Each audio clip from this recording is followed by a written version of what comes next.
फलटणची घटना अत्यंत दुर्दैवी आणि मनाला चटका लावणारी अशी घटना आहे की एका डॉक्टरने स्वतःचं आयुष्य त्या ठिकाणी संपवलं। याची माहिती काही वेळापूर्वीच माझ्याकडे आली आणि या संदर्भात साताऱ्याचे एसपी दोशीजी यांच्याशी माझं बोलणं झालंय। एफआयआर नोंदवण्याची प्रक्रिया सुरू झालेली आहे। एवढंच नाही, जे आरोपी आहेत त्यांना सुद्धा पकडण्याची प्रक्रिया सुरू झाली आहे। एक आरोपी साताऱ्याच्या बाहेर आहे, त्याला पकडण्यासाठी पोलिसांची टीम त्या ठिकाणी गेलेली आहे।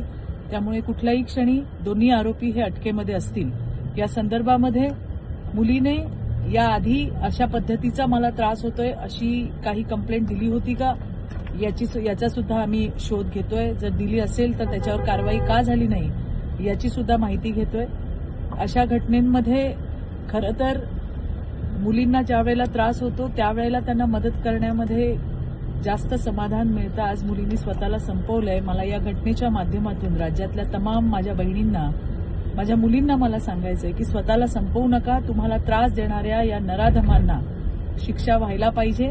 शासन तुमच्या सोबत आहे। देवाभाऊंनी तुमच्या सुरक्षेसाठी 112 नंबरची हेल्पलाईन सुद्धा त्या ठिकाणी ठेवलेली आहे। ज्या वेळेला असा त्रास होतो त्यावेळेला स्वतःला संपवण्यापेक्षा जे आपल्याला त्रास देतात त्यांच्यावरती कारवाई व्हायला पाहिजे आणि त्यासाठी आम्ही सगळेजण तुमच्या सोबत आहोत।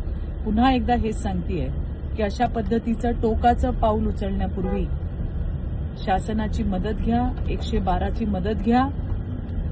खरं तर तुम्ही असताना तुम्हाला मदत करण्यामध्ये समाधान आहे। अशा घटना जीवाला चटका लावणाऱ्या आहेत, परंतु या घटनेमध्ये सुद्धा जे कोणी आरोपी असतील त्यांच्यावरती कारवाई केली जाईल। लवकरात लवकर हे आरोपी पकडले सुद्धा जातील। धन्यवाद। जय हिंद, जय महाराष्ट्र।